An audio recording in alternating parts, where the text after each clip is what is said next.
Welcome back to another week of Instigating with Clarkey and Drury. We're very pleased to be joined by a huge Yankees fan. This is unfortunate, but we got something to break down here. Mike Damergis coming at you from New York. And Mike, you're the host of, and this is an appropriate title after what we saw in Game 5, the Bronx is Burning podcast.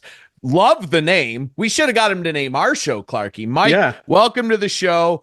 How are we feeling after what transpired? I know they were down 3-0 and it seemed impossible, but you got to be feeling a little upset about what went down in Game 5. A little upset. My glasses are foggy. Are you kidding me? I got to take them off. A little upset. Let me tell you something. I grew up with winners. I grew up with Reggie and Thurman. See, Reggie Jackson, we needed to bring in Reggie. Hey. Okay.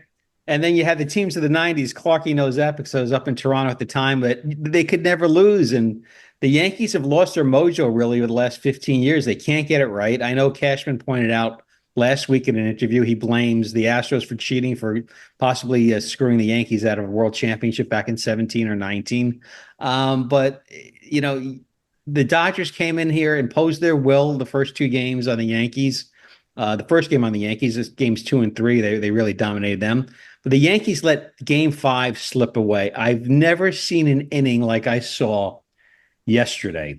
Never saw an inning with so much poor defense, lack of understanding of where to be. It was horrifying. I know we're on Halloween now, but it was literally horrifying. And texting back and forth with people and former Yankee pitcher Mike Torres, it's just people are just baffled by how poorly this team is fundamentally, just the fundamentals of the game. It's crazy that they made it this far. I mean, to be honest with you, in that fifth inning, my daughter texted me during the game, Amanda, and she's a big sports fan, and she said, "Dad, this reminds me of the Jays and Rangers from 2015, that crazy, crazy inning." And then that ground ball to first reminded me of Bill Buckner.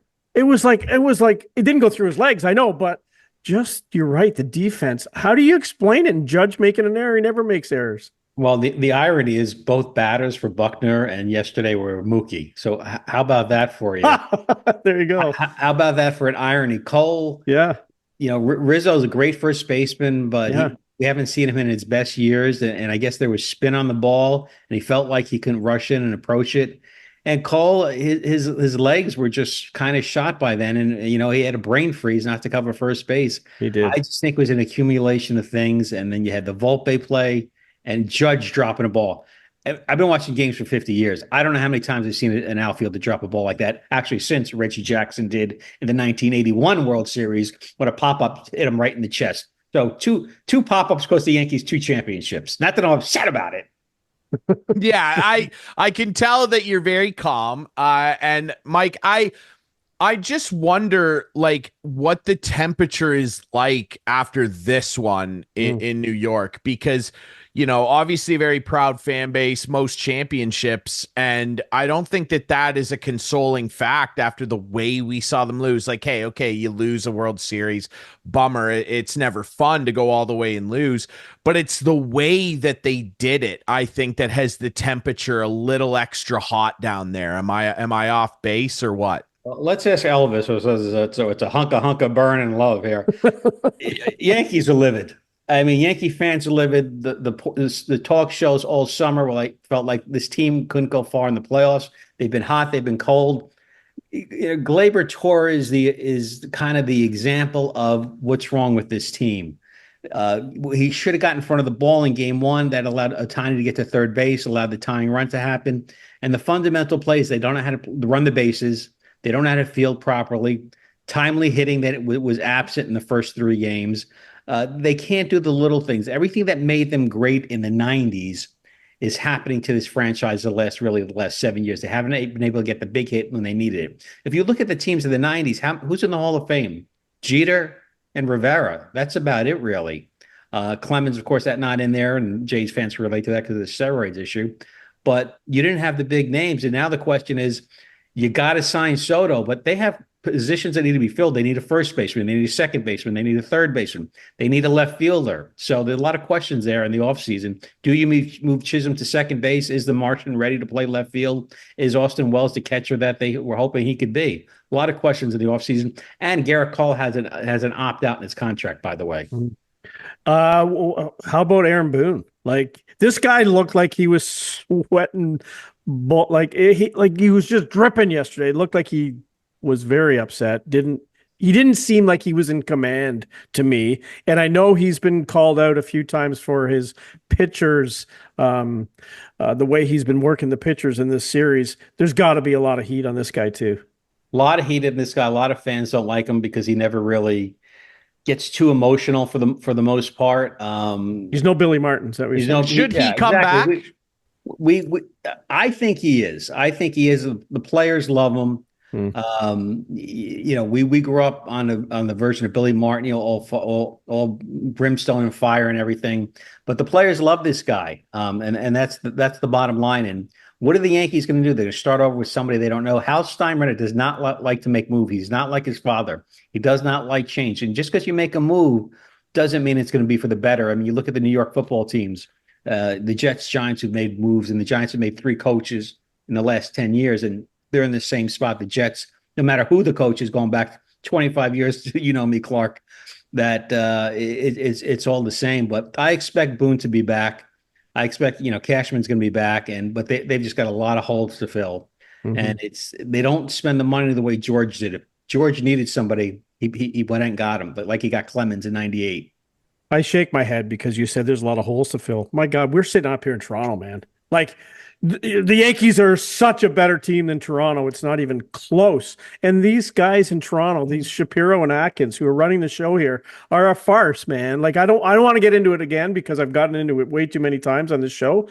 But the Yankees are a lot closer to winning a championship than Toronto. And a lot of holes, well, maybe they do, but I don't see them because when I watch it, I'm relating it to Toronto, and believe me, it's a good ball club. Just making the playoffs isn't good enough. It's not like the old days again where the division winners made the playoffs and that was it.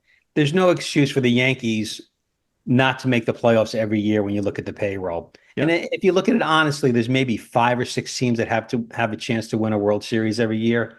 And the Yankees are really going against 5 or 6 teams, not against 30 teams. So it's expected. The Yankees have been as a franchise in 1/3 of all the World Series ever played, which is incredible. So it's expected. It's part of our lineage to expect to be playing for a World Series. Yeah. Call it spoiled, but that's just the way it is. Well, it's like the Leafs. I mean, it's cup or bust. No one cares if they make the playoffs or anything else. It's not like the Leafs, though, is it? Because no one expects them to win anything.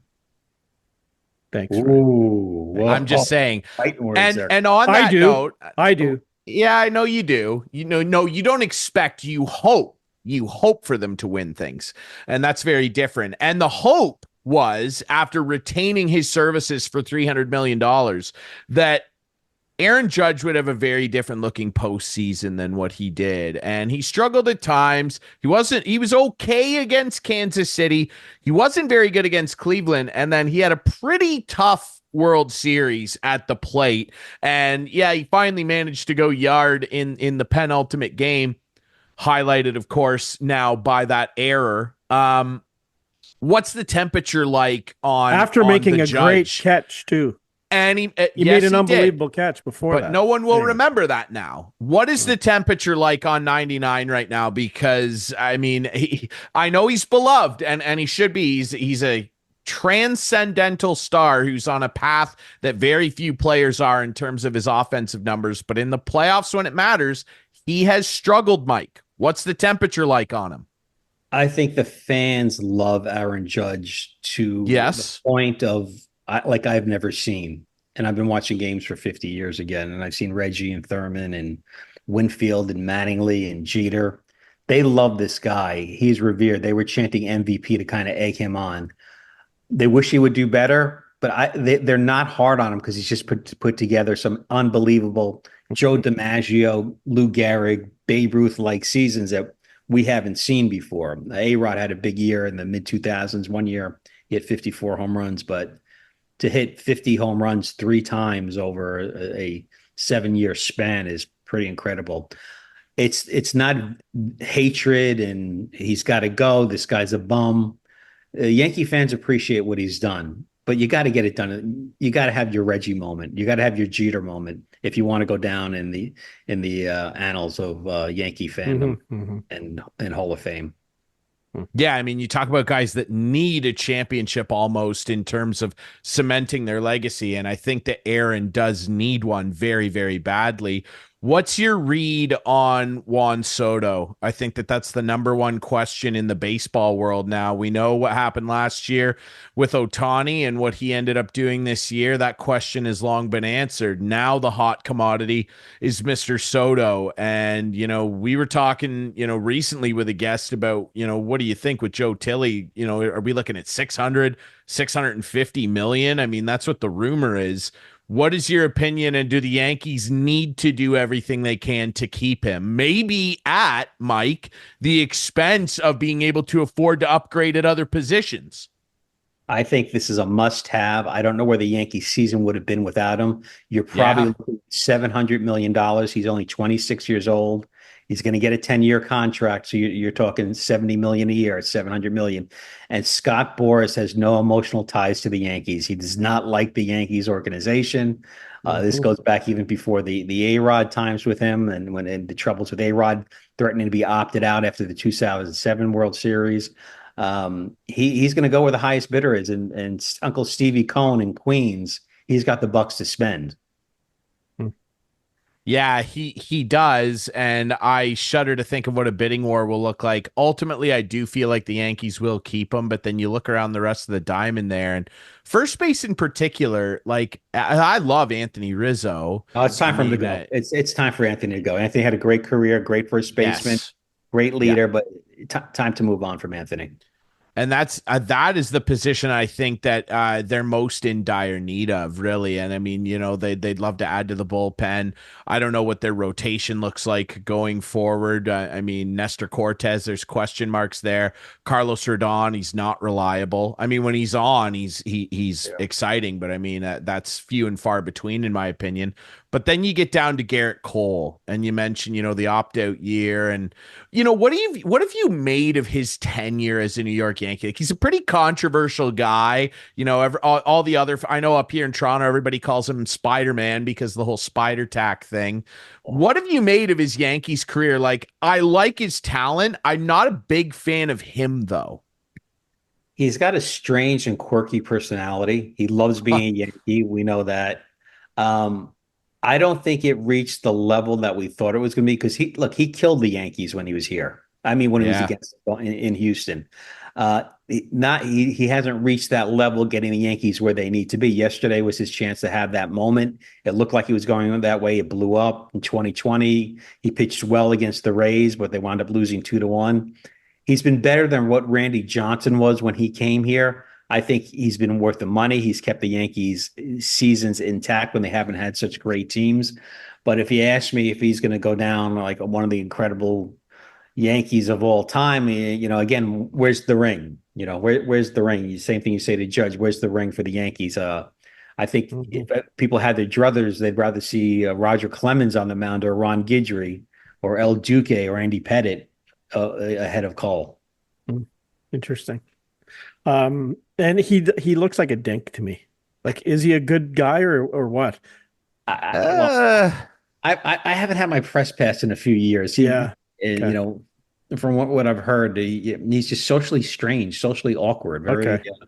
When you see him talk, he has trouble putting his sentences together. It's kind of odd, to be honest with you. And like you and I, we've been close to players before, and when I watch games now, I don't like cheering for dinks. Like, I really don't. And when I see him, and like he was walking off yesterday and gave a little nod at the end there, but he just, like, I don't know. Anyway, it's a good pitcher, no doubt about it. But you talk about being dinks. When I had a press pass working for you guys at Fan 590 Toronto, and then working for satellite radio at XM at the baseball channel, the biggest dinks during the time when I was working with the Red Sox and the Yankees. Yeah, I mean, Veritek was another guy, and then the Yankees were dinks, and then who was the guy? Josh Beckett with the Red Sox. Hated the media, because you know what it's like being in a locker room, the sideline. Yeah, certain guys were just hated dealing with the media. Jeter was never great with the media. He gave you a 15-second answer that said absolutely nothing except "we got to win." So you respected that. At least he gave you something. But those guys that would hide the showers and stuff like that. But I heard Judge isn't all that great with the media. Really, eh? Through an inside person that's told me. Interesting. You find out a lot of stuff about people though when you cover the game that you don't see. Oh, for sure. Sitting at home. For sure. I'll never forget. I've told the story on this show, Dave Steeb, who was a hero to me, and he treated me like absolute crap once, and I hated him ever since. He apologizes now, but who was it out? Who was it? Bell that told Jim Shaking Hunt to kiss his purple ass? Yeah. Oh yeah. George Bell. That's right. Yeah. Yeah. Anyway, I see this stuff and I'm just like, I don't like cheering for it changes your perspective on things. That's for it sure. does. And I think it's because we're spoiled. Like, Yeah. I don't think a typical fan cares. I really don't think they do. You're right. They don't. They care if they win and who they could root for. You're right. They don't care. Yeah. I think I emotionally separated myself from the Yankees a little bit. Have you? When I worked at MLB Network Radio, just a little. You cover a team every day. Leave me for, okay. It was the same. It was the same with me and Leafs TV. It was like, can we get the season over with so I can go on my summer vacation? Like, it was like that. It was. And I worked there 15 years, man. 15 years. Now, there's no truth to the fact you were the guy in right field trying to rip Mookie Betts' glove off, right? That was great, wasn't it? That was totally awesome. I wish I had the nerve to do that. Oh my God. That was a typical Yankee fan right there, right? He's doing everything he can. This is what it's like to get on a New York subway. You got to fight your way in. That was really, that was the best thing I saw at Yankee Stadium until Judge's home run. Yeah, which I mean, like, me personally, I saw it, and the first thing I thought was they got to give those guys a lifetime ban. Like, that's like lifetime ban. They should be behind home plate. Yeah, that's the thing, though. That's what's gonna happen. There's the difference between you two. Yeah, well, that you know what's gonna happen? Those two guys are gonna like start a podcast and explode for being dinks at the ballpark, and I just can't stand it. Like, I think Gronk said he went to college with this guy. He did. He was an Arizona State University hockey player. Gronk knew the guy. Yeah. How about that? Gronk picking you out of the crowd. But he did get banned yesterday, right? He wasn't allowed. Yes, he wasn't there. They gave they say to the Yankees gave the tickets to a young child that was battling cancer. So yes, some good came out of it. So which was awesome, super cool. The kid and his mom got to go to the game. Fantastic, like Class A stuff from the Yankees, which you would expect. I want to talk to you. You know, you talk about being spoiled as sports fans, and Mike, obviously, you know, you're a sports professor at Iona, and I want to ask you about the sport and the financial viability of it from an owner's perspective. And I'm sure that this is probably something that you discuss at times with students. I look at baseball, and I don't think a hard salary cap will ever be a part of the reality of that sport, because the players union is much stronger than that of, say, the NHL. But I think that sport desperately needs a salary floor. I think you're totally bonkers, and I'll tell you why. Why? Like he is bonkers. I agree with you. Teams like Kansas City, Minnesota, they're getting from the Yankees, Dodgers, Red Sox, when they used to spend money, they're getting 40, 50, 60 million dollars a year for going over the budget. If it wasn't for the Yankees and the elite teams that spend money, these teams wouldn't even be existing. So if you have a hard cap, all of a sudden that money is not going to them. So I think it's a good system. If you're going to go over the cap, you're penalized for it. Hockey should have the same, and you're helping out the other team. So I agree. I don't want a hard cap. I want a floor. I want a bare minimum. He's an Oakland A fan. That's why he's saying this. Oh, you're an A. They don't exist anymore. I'm a Cubs fan. True. They don't exist. Yes, true. Yeah, I think a floor is necessary, absolutely, because that's what I'm saying. Lower, like Carl Pohlad, still bonkers for years for the Twins, was a multi-billionaire, had more money than Steinbrenner had, and he wasn't. What I mean, right. And I remember it was 2002. Clarkey, you remember this? The Twins were going to be contracted along with the Expos. Mm-hmm. Remember that was on the table. They were going to be contracted. Yeah. But listen. Baseball's got plenty of money, and as far as what I relay, as far as my students, I have one student working at MLB Network Radio, and he just told me there's cutoffs. There's going to be layoffs. Really, baseball's a $15 billion industry, and they're cutting off competitors that they pay $25 an hour to. Please spare me. 2015. Leafs TV, Maple Leaf Sports Entertainment. How many billions do they make? They laid me off. I could not agree more. I think it's embarrassing. And I mean, that's a societal problem on a whole. I mean, the rich getting richer and not, taking care of people that do a good job. Okay. But I mean, for baseball in particular, you're right. Like Mike, like I don't want a hard cap in baseball. And I agree with Clarkey. Actually, I think all of the sports should be doing this and have a tax threshold, but there's gotta be it's bonkers to me that the NHL just set a record, Clarkey, last year. They set a revenue record. You know what the NHL revenue was? Just shy of $7 billion. Baseball this year, the final numbers haven't come in yet. It's going to be somewhere around 17.2 billion with a B. Mm-hmm. How does a sport like hockey that doesn't make half the revenue that baseball does have a salary floor? It's $68 million, by the way, and baseball doesn't. Every team in the NHL has to spend at least 68.7, I think's the number. The Pittsburgh Pirates, their roster's worth like $29 million, Mike. This makes no sense. No, it's bad for sports when teams don't spend money, and what you need is a strong commissioner that's willing to battle the owners, and you don't have that. Which they don't.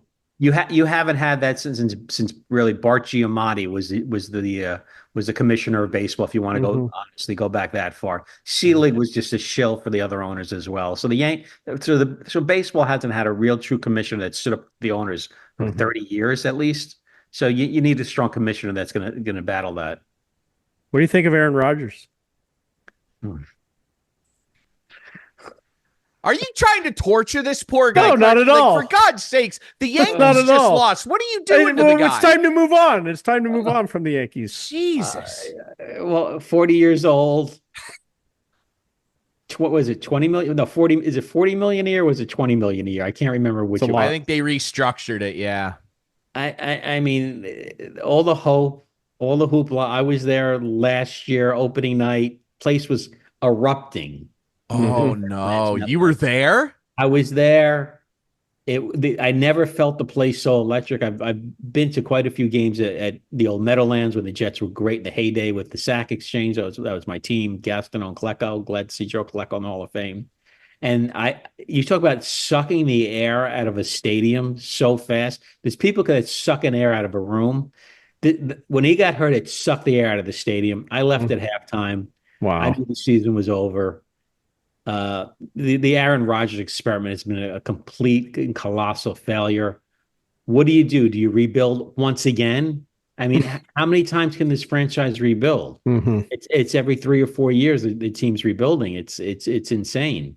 I was not a big fan of Robert Saleh, but I don't think you fire a coach early in the year unless you bring in Bill Belichick in, and of course he'll never coach the Jets. So you can forget that. But I think the Jets kind of need to go to the soccer system where they're demoted to a lower league or something like that. The Jets and the Panthers and the Jaguars, and we could find another team in there. But I think if the NFL expands, it'll be called the London Jets and the Germany Panthers or something like that. Absolutely. Yeah. We'll relegate them and call a couple college teams up or something. We'll let Alabama play in the NFL for a year, something like that. Yeah, man. I mean, when we were talking about Garrett Cole and you mentioned a quirky personality, I mean, Jesus, is there a weirder guy in pro sports than Aaron Rodgers? I mean, this guy, maybe his problem is that he's thinking too much about running in the presidential election someday or something, because the guy is just a complete nut bar. And I think most Jets fans, and I don't count myself among you, and thank God I don't. I think most Jets fans would like to see him return to the dark room and take peyote again and just disappear. Like, this guy is out of his mind. I think a lot of Jet fans and a lot of my students who are young Jet fans, I says, do yourself a favor, save yourself years of misery. They tell me about their fathers and that are my age, 50 plus years old. There's a feeling of not caring. There's no sympathy. There's no feeling towards a team anymore. It's being burnt once, twice, 3 times, 4 times, 5 times. You can't take it no more. You can't watch it. I mean, Sunday's loss was you can't make this stuff up. You get the winning touchdown, you go ahead, and they give up the winning touchdown. The vaunted defense that wanted to be the '85 Bears or the 2000 Ravens or 2002 Buccaneers. Mhm. And they're nothing. The Patriots went down the field on them. I mean, you got to be kidding me. Jacoby Brissett, Drake May. This is who they're losing. This is who they're losing to. He's a Patriots fan. Well, listen, you had your day of glory, and Yeah, we did. to rebuild, and one thing that hasn't changed, Clarkey, this in hockey. If you don't have a good goalie, you're not going to go far, and if you don't have a quarterback in the NFL, yeah, same thing. Listen, Rodgers has seen his day. He's a Hall of Famer, but yeah. Thanks for knowing you. Yeah, no kidding. Absolutely. Well, Mike, we send our condolences as much as we're not Yankee guys up here, especially Clarkey. We send you our condolences. I'm sure that they'll turn it around. Don't worry. Good news on the way. They'll sign Soto. They're better than the Jays. I'll tell you that. They're better than the Jays. They're way better than way the Jays. better. Take solace in that, Mike. The Bronx is burning. I love the name. The Bronx is burning podcast. It's fantastic. If you're a Yankees fan, you gotta listen to that. Mike Damergis, thank you so much for doing this, buddy. I really, really appreciate it. And again, I'm very sorry about your Yankees. Thank you. I appreciate it. And it is a winter of our discontent here in New York. Well, like Clarkey said, try and come up here. I mean, do you have a friend you could call to get rid of the guys that are running the Jays? Because, oh my God, I don't know, man. Awful. Absolutely. All right, we'll take a quick break. When we come back, our friend James Sharman, we're going to talk some footy. Clarkey's favorite sport. Oh, I can't wait. We're going to talk some footy with Sharms up next. We'll talk about TFC. Where do they go? Talk about the health of the world game, financial fair play, all the fun stuff that you want to talk about when it comes to footy next here on Instigating.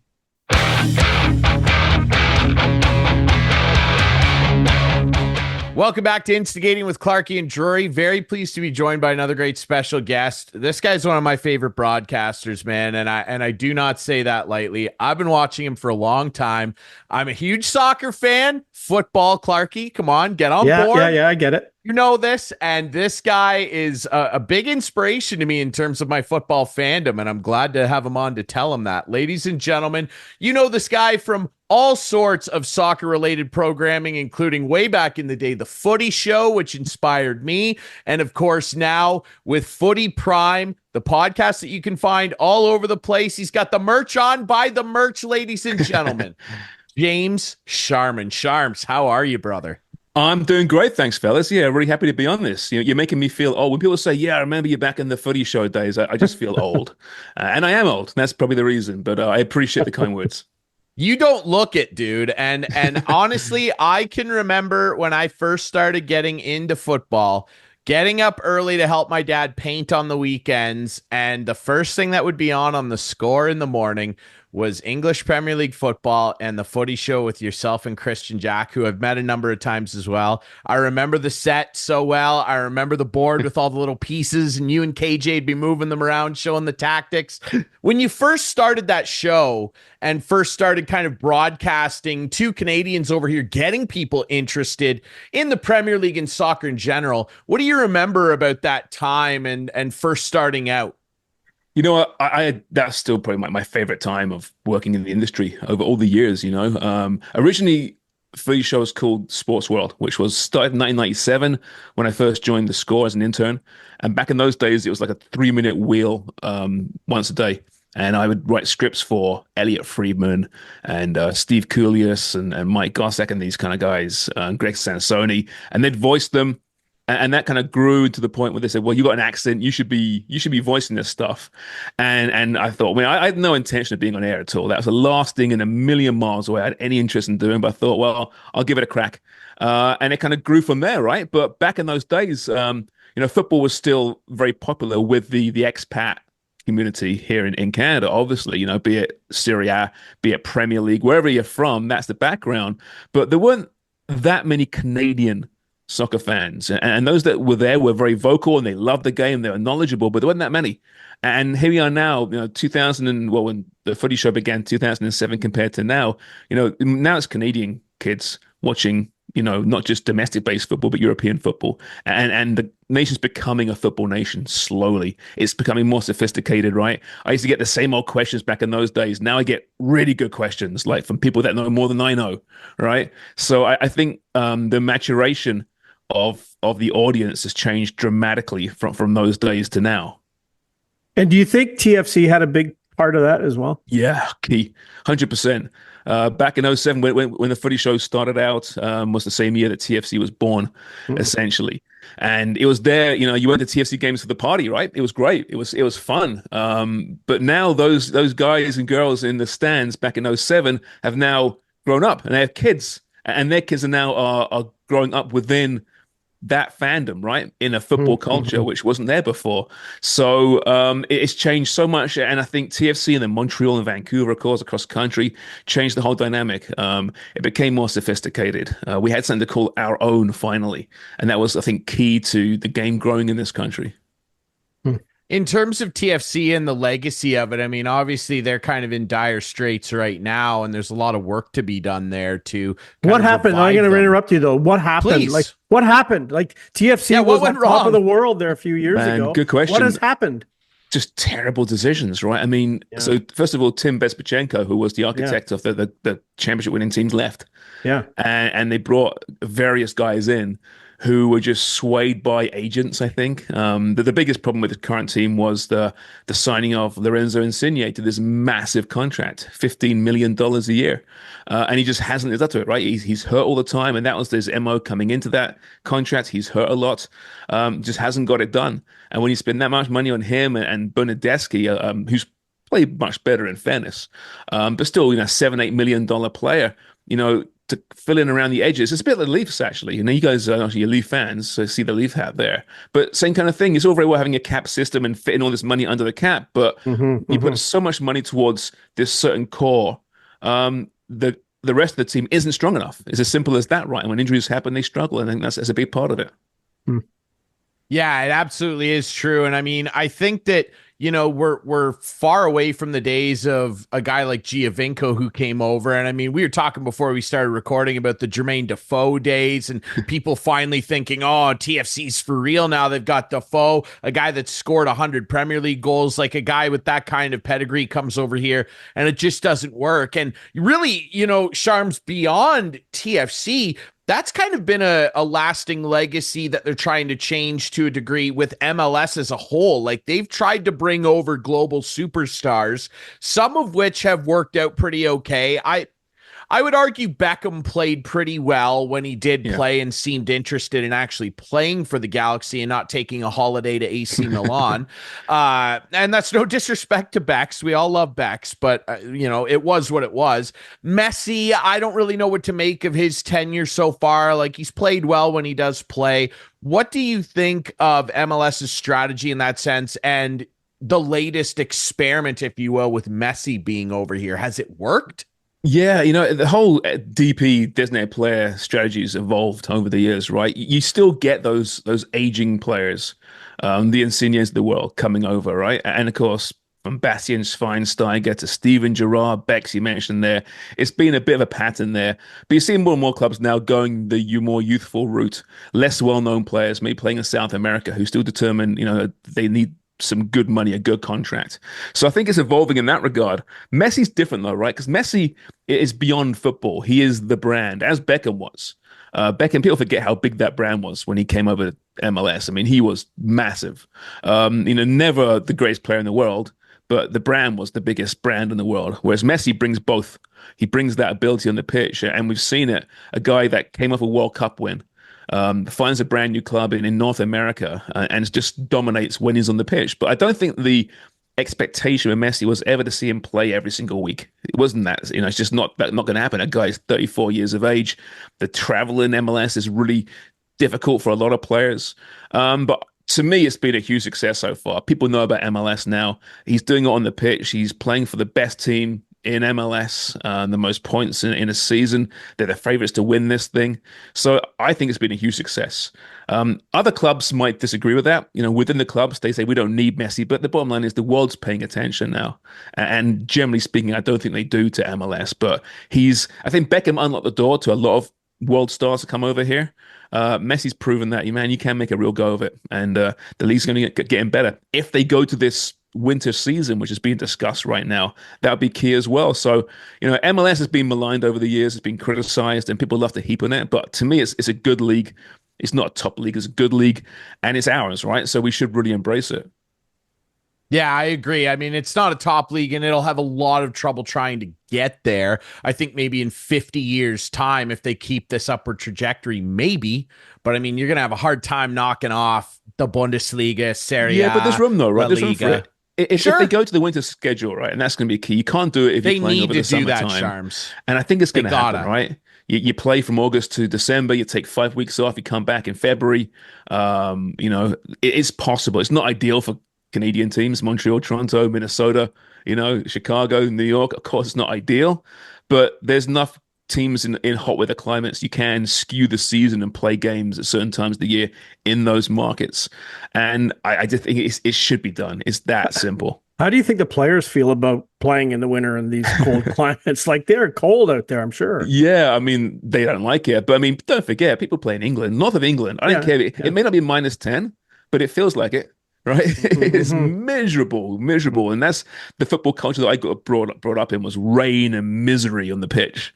And if you're going to pay the guys, they're going to come, they're going to play, right? But obviously, no one wants to play in -10. But hopefully, they can avoid that if they schedule it properly. Right.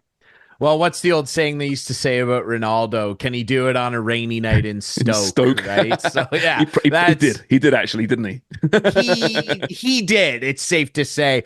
I want to quickly ask you too, just about, talking about Beckham opening the door for MLS and, guys like Ibrahimovic coming over here, which I was a huge fan of. I love Ibra, one of my favorite players ever. But I feel like, and maybe more people realize it now with like the Netflix documentary, maybe, but like people reflect back that don't necessarily pay a huge amount of attention to football. And they think that David Beckham was just like a guy that married a Spice Girl and was good looking and on magazine covers. I'm here to tell you, like, if you're not aware, David Beckham, like, he was never the best player in the world. I think he might be the best passer of all time. Like, the guy was a legitimate star. Like, he didn't just go out there and play 50 minutes, get taken off, and not do anything. This dude was a big deal. He scored huge goals for England. He's a United legend. Like, the guy was a legit player, Sharms. A friend of mine once nailed it. He goes, Beckham was so overrated, he was underrated. Right. Love that. Because, people thought, who didn't know the game said, oh, yeah, Beckham, he's the best in the world. Right. And like, no, he's not the best in the world. No, you're right. He was legitimate. There were a few, if anyone, who could hit a ball sweeter from him from the right hand side of the pitch, be it dead balls, be it crosses. I mean, he was just a maestro. A good friend of mine is Craig Forrest, who played against him many, many times, and Beck smashed him numerous times. And he says he's never seen anyone hit a ball sweeter. And he's played with some of the best players in the world. He was brilliant, right? And he almost had that anvil over his head was the fame and the fact that he had Spice Girl. And he bought into it. He played it very well. He had a nice life. And I think that documentary you mentioned there is a great one, I thought. It really brings a perspective on those two and what they were going through at the time. The first rock and roll footballer was George Best back in the 70s, Manchester United. And Best, brought with him this aura of being a rock star. And Beckham was, the continuation of that, I think. And, brilliant, smart man too, a lot smarter than people think. He made his career into more than just a football career. He's owns a football team now, right? Picks up the phone, calls Leo Messi, best player of all time. Want to play for me? Comes on over, right? So I've got a lot of time for that guy, both on the pitch and off the pitch, even though he played for United, which never a biggest fan of. No, I know, because you're a Liverpool guy, and I definitely want to touch on that. Quickly before we do, though, off the note of Beckham and that generation that he came up with, the United kids, the Academy boys, as they're referred to. Boy, United, you talk about big tree fall hard. My God, like that club is in a mess, and they are a far cry away from where they were in those days of Beckham and Gary Neville and Nicky Butts and all those guys. Like, I mean, that Academy group that they had come through carried that team and a legacy on for 15 years, all the way until Fergie was done. What is wrong with that club right now? I mean, yeah, everybody likes to blame the Glazers and everything. man, they are in disarray. Yeah, I think they had the brilliance of Sir Alex Ferguson, I think, over a lot of the cracks at that club, right? The mismanagement off the pitch in particular. And that class 92 from that academy, those guys to make it into the first team for so long, you just don't see it really in sport in general. That was lightning in a bottle, so to speak. But I think they just got caught out. The game passed the club by. New ownership comes in the Glazer family, who saw it as their own personal cash box. They didn't invest in the club itself, in the infrastructure of the club, in the scouting department, in the academy as well. So, now they have new ownership. Ineos is there as the major shareholders, or will be soon enough anyway, but they run the football side of things. But they've just fired the manager who they committed to during the summer, which, again, doesn't make any sense. Poor management. So far, Ineos has been there for a year. They've made one big mistake, keeping Eric Ten Hag on. Now they're bringing in, it looks like Ruben Amorim, who is a young manager, great success in Portugal, very respected, but he hasn't seen the beast of United just yet, or the Premier League, which is a different beast entirely compared to the Portuguese Superliga. So we'll see what happens. I hate to say it, but I think having a strong Man United is a good thing for the Premier League. You want to have that because they've been passed over by so many clubs, in particular Man City, right? The noisy neighbors, as Sir Alex Ferguson called them once upon a time, and now they've just silenced United completely. So yeah, it's for anyone that's not a United fan, it's thoroughly enjoyable the last number of years. It really is seeing them struggle and suffer, but I'm sure at some point they'll turn it around and they'll be the big bad. They're the Yankees of soccer, right? Which is what they were for so many years. Yeah, they absolutely were. And I mean, I'm a Chelsea fan, so I don't exactly love to see United do well either. No. I feel like we can be, compatriots in that, because I mean, Chelsea and Liverpool, there's a rivalry there. Obviously, I mean, they're big clubs, but we don't have that United hatred. Liverpool hatred. No. We all respect Liverpool, and I feel like the feeling is somewhat mutual anyway.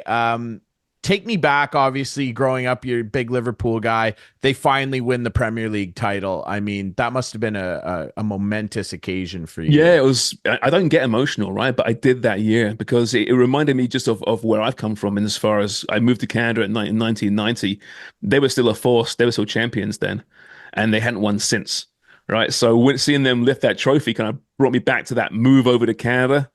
When I was 16 years of age, just a kid, basically, right? And so it was emotional. It was incredible. It really was. It's been a frustrating 30-odd years, having seen this team dominate world football for my entire life. I mean, listen, I'm not from Liverpool, right? People say, where you're from? I'm from the South. I'm from near London.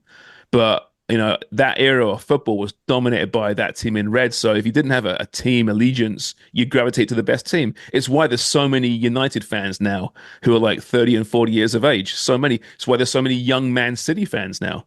Kids like a winner, right? And I fully hold my hand up. I liked a winner as a kid, and that's why I gravitated towards Liverpool, even though not being from there. But yeah, it's been a rough few years, but in came Jurgen Klopp and turned the team around, and that should give, I think, fans of most big clubs great hope. You get the right man in charge, they can turn it around, as maybe Chelsea's seeing right now, perhaps with Maresca. We'll see. Well, and you'll be disappointed I didn't follow your Liverpool footsteps, but I mean, why do you think I ended up a Chelsea fan? Right. When I first started watching you, I mean, in those early to mid 2000s, I mean, Mourinho came over. Didier Drogba is my favorite football player of all time, like by some way. The man of the big occasion. Like, I mean, you watch that team growing up, and JT and Lampard and Cech and Anelka and Makelele, who's getting into Essien. Oh man. Beautiful footballer, and like Makelele's getting into management now too. I mean, so many guys from that team have. Kids like a winner, they sure do. I want to ask you quickly too, just about developing story in the Premier League. The Man City financial fair play stuff. I mean, financial fair play, I don't even really know what it means, to be honest. I don't think many people necessarily do. What do you make of the charges, and is anything going to really happen here? I feel like it won't. Yeah, I mean, there's 115 charges now, right? And they've won a couple of pretty big cases the last couple of weeks in court. Yes. On the outskirts. The way I see it is this, no one can afford better lawyers than Man City, right? So even if they are guilty, and they probably are of some of those charges, I'm sure. They'll find a way to get off. And even if they're found guilty, they'll take it to the appeals court. This will drag on for years in the courts. As simple as that. I hate it too because I'm a sports fan, a purist sports fan, but these kind of stories tend to dominate the actual games themselves. And even, what Pep's doing is kind of overshadowing what he's done. Oh, well, they cheated. Well, yeah, but a lot of clubs cheated. Let's not kid ourselves here. They did it very well. They won championships out of it.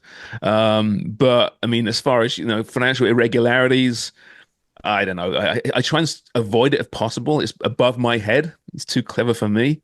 But they're only put in place these tools to protect the clubs from themselves because too many clubs went bankrupt, essentially, spent too much money. They couldn't afford to do it, right? So football's got itself to blame for this situation, really. And the minute you start opening your doors to benefactors and, oil states and say, oh, yeah, well, we'll dismiss the social issues of those countries. But you're bringing how much money in? Okay. It's so hypocritical. It really is. It kind of drives me crazy. Yeah, and it's sad in a way to a degree for sure, but that's the reality that we live in football and soccer as a whole. Really, I'm interested, just because I've watched you for so long. I know you're a passionate guy and a Liverpool guy.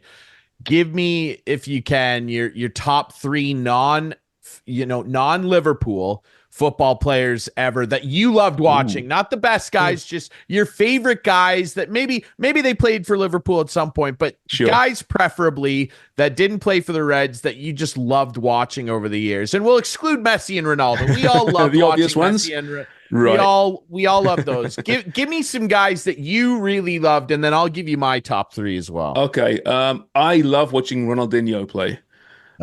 He was just a magician, right? And did it with that goofy grin on his face. He loved football. He loved the game more than anything, right? And he tried things that no one would try, and he pulled them off. So he'd be number one. I hate to say this one because, again, he's a United player, but Roy Keane was a player I had nothing but respect for. He was a dirty bastard. He really was. He was so tough as well. What a leader. And I love him as a broadcaster now because he's still Roy Keane. Right, those that don't know Roy Keane, if you watch Ted Lasso, the Roy Kent character is based on Roy Keane. Yes. I'm sure he is anyway. I'm not sure that's been confirmed, but he is. For Let's sure not has kid to ourselves. So yeah, he was so dirty. And I was a goalkeeper as a kid, and I say Craig Forrest, my mate, but no. Let me try and think. Because Bruce Grobbelaar was my favorite of all time. I would say someone like, how about this? We'll go Vinnie Jones, played for Wimbledon in the Crazy Gang. Wasn't a goalkeeper, actually, but again, dirty. I don't know why I like dirty players. I just like physical players. That's why I love hockey so much, My biggest regret was moving here and not learning how to skate. Drives me crazy because I love hockey so much. Yeah, probably Vinnie Jones because he was so filthy and he celebrated it. He even brought out a DVD back in the day, maybe in a VHS tape, The Dark Arts of Football, and got fined for it. I think banned for it. So they were probably my three favorites. But man, I could go on for a long time as other names pop in my head. Absolutely. I would give you Ibrahimovic for sure if I'm going non-Chelsea. I like Ibra, Andrea Pirlo, and he was I'll cheat here. He was briefly a Chelsea player. Kevin De Bruyne is just brilliant. I love Kevin De Bruyne. De Bruyne is just a magician too, right? I mean, he's just incredible. Yeah, what he sees in the pitch, not many players see. Footy Prime is the show. It's available on YouTube. It's all over your podcast networks, just like this show. Go support it. It's a fantastic show. Sharms, dream come true to talk to you, brother. I want to thank you for inspiring my love of soccer, of football, and I really, really appreciate this, man. Thanks so much for doing this. By the way, everybody, we are footyprime.com. That's where you can get all the new merch as well. Sharms is sporting the hat there. Go support them. It's a great show. Sharms, man, thank you. Fellas, thanks so much. Really enjoyed this. Yeah, great questions. And it's always good to have a good banter about the sports we love. So thank you. Absolutely. All right. We'll take a quick break and come back and wrap up the show this week.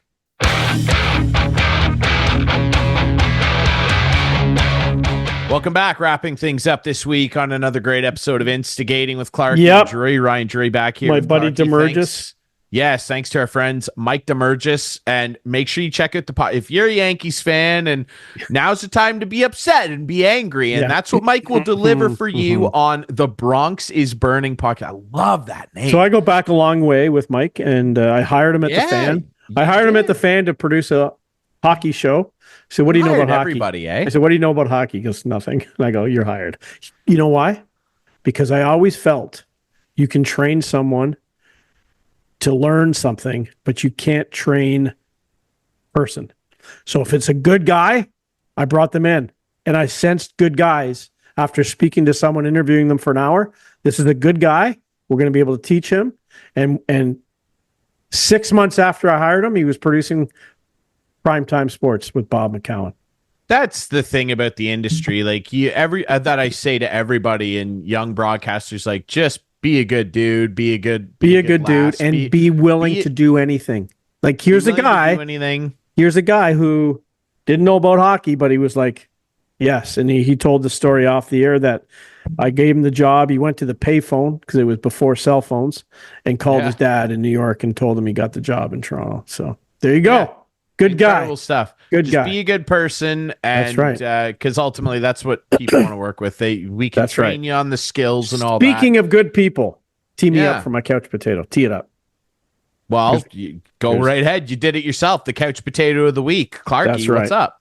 So the dogs are going to bark because my wife's just getting home. So they're going to hear her. Just so you know. And they're can you fill for like 10 seconds? Give me a sec. I'll fill for 10 seconds, Clarkey. I mean, I'm excited here. This guy, look, Clarkey, we tee him up every week to go first with the couch potato. I'm excited about my couch potato. My couch potato is going to be fantastic, but yours. Good guys. You're excited. We're talking about good guys. Yep. So good guys, and my couch potato this week is a good guy.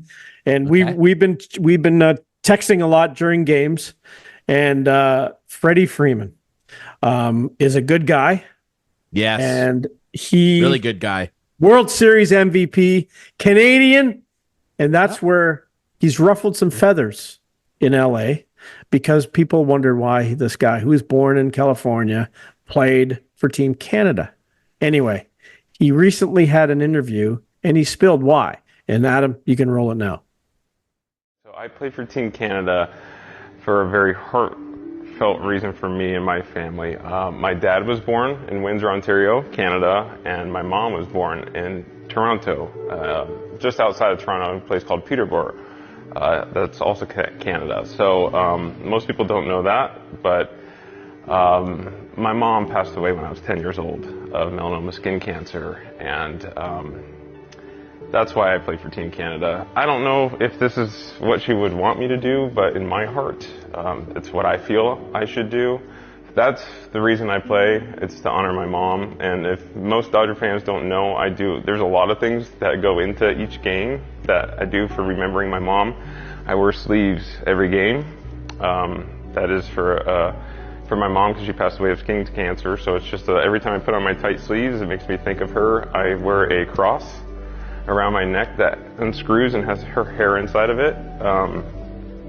So Dodger fans, when you get to know me, pretty much everything I do is for my mom, and this is what I feel is right. I know a lot of people don't understand. I was born in California. I know I was, yes I was, but in my heart, honoring my mother and playing for Team Canada, for me, is the right decision. I think even if I hit 0 every single season, I think she'd still be proud of me, but you know, it's hard to even think about. That's going to really get me emotional, but I just hope she's proud of me.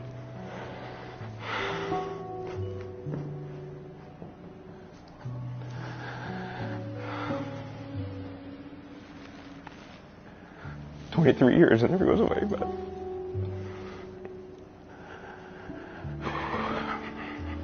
that's all I want. I hope she's smiling now."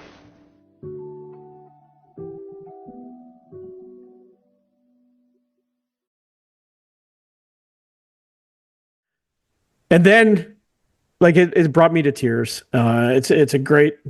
He's a great guy and such a family guy, which I love. Yeah. And after he hit a home run, there he is going over to his dad in the first row of the stands. So it's cool. just it was very cool. So Freddie Freeman, World Series MVP, World Series champ, you are my couch potato this week. First player ever to hit a home run in 6 straight World Series games. Crazy. Because, of course, it dated back to the championship he won with the Atlanta Braves in 2021. Just an incredible guy. Everybody likes Freddie Freeman. Everybody. And how can you not? Really cool thing with his dad. And then, of course, that the start of the year dealing with that illness that his son had. His son was diagnosed with Guillain-Barré syndrome. Like Freddie had a really tough year and then had some injury troubles. He had injuries. Right into the playoffs. He could, play in the World Series. Like, anyway, guy's a freak. He's a freak. He can hit the ball a long way. We love Freddie. We do. Dude, when they put Nestor Cortez in could have been a J game, and he absolutely crushed that ball. What the hell was Aaron Boone thinking, having his guys pitch middle into Freddie Freeman? As soon as he loaded up his swing, I knew the ball was gone. Yeah. Very happy for Freddie Freeman. There you go. Someone I'm not happy for. Now, I mean, I'm happy for all the accolades and the celebrating and everything and rightly so. You know, when a team legend gets honored by a franchise, you know, the number goes up and you get into the Hall of Fame and everybody loves your contribution. Maybe you're lucky. Maybe you're lucky enough to get a statue. Maybe. Or maybe you're unlucky enough to have somebody sculpt an absolute horror show, and we're recording this on Halloween, and producer Adam, throw this up. Dwayne Wade, who is one of the best basketball players, probably of all time, certainly of his day. Yeah. Had a statue revealed. When I first saw this, Clarkey, I thought this was a prank, and they were so did everybody else. They were going to roll the real statue out. No, this is the statue, and it's it's Morpheus from the Matrix, isn't it? That's not Dwayne Wade. I love what the guys on the TNT panel said too. Like, if 1,000 people walked by this, they would never know it was Dwayne Wade. What are some of these sculptors doing these days, dude? And look at like the reactions. But who approved this? Who thought this looks like him? I don't know. And like, you would think something this significant that's going to stand outside this arena forever, they'd like let him see it before. Yeah. Don't you say this is it? And doesn't he say, guys, I'm sorry, but this does not look like me. I've heard a rumor that they are replacing it, and they should. And honestly, like, I know they wanted to surprise him, but get the family in there, maybe call the wife in, call the wife in and be like, is this your husband, ma'am? Like, what's going on? Just call someone who knows what he looks like. How about that? It's like they got it mixed up. They got it mixed up with someone else. They must have said, the guy who sent the email. This isn't the guy who sent the email. It reminded me right away of like the Ronaldo statue, of course, which, I mean, that was crazy, but like this one might be worse. I honestly think that somebody sent the sculptor a picture of, my buddy texted me and said somebody sent the sculptor a picture of Lawrence Fishburne. Like, that's not Dwayne Wade, man. And so not just the sculptor, but the Miami Heat organization in general. This is embarrassing. And you are my couch potato of the week for being lazy pigs about this. Like, come on, get this right. Or just don't do it. If you can't pull it off, do something else. Put a plaque up with an image of them or something. You can pull it off. Statue. There's been lots of Get some guy who does the wax museum stuff. What's it called? I know what you mean. Clarkey. It's like a famous wax museum, Niagara Falls, Hollywood, everywhere. Are you talking about Madame Tussauds? Madame Tussauds? Get Madame. Although get her to do it. Look up some of the mistakes they've made over the years. They've had some nightmares. Yeah, but they've done some real good ones. They've done some really good ones. But Clarkey, it would melt in the Miami sun. But my point is this. Like, how is it that you can go to museums and all these ancient cities like Rome and like Greece and stuff? People were doing better sculptures than this in like 1530, like in the Renaissance and stuff. Our statues now are worse. We need to get to the bottom of it. Something happened with this statue. Someone screwed up, and someone needs to interview the person who sculpted it and said, this isn't the guy who you're supposed to be sculpting. We need to find the email chain and see what images were Someone's got to exchanged. speak up. Someone's got to speak up. And then, like, who We'll cares? figure it out. Like, just come up and say, "Hey, I'm sorry. It's not. This didn't work out. It melted during the heat process or something. Make something up, but just tell us. I don't know, dude. Tell us why. I don't know. You can't just carve it out of marble like they did back then. It would look better. Anyway, all right. There we that's go. Our couch potato. Yep. Thank you to Mike Damergis and, of course, Yes, Damergis. James Sharman. Damerge, what a beauty. Sorry to his Yankees. Sorry about that. Congrats to the LA Dodgers. James Sharman, make sure if you're a soccer fan, Footy Prime, follow the podcast, okay? We'll be back next I think I'm a week. United fan, right, man? That's what I said. That's what you said. They're You're going to get a struggling. new manager. They're You're going to struggling. get a new manager. I said that last time we had. Who'd we have on that day? I asked. Albert. Yeah, Vartanian, exactly. Yeah, who's a Spurs exactly. fan. God Yeah, I bless know. you, Albert. Yeah. All Hot right, Spurs. we'll be back next week with more instigating. Cheers. I'm impressed with your knowledge. Thanks.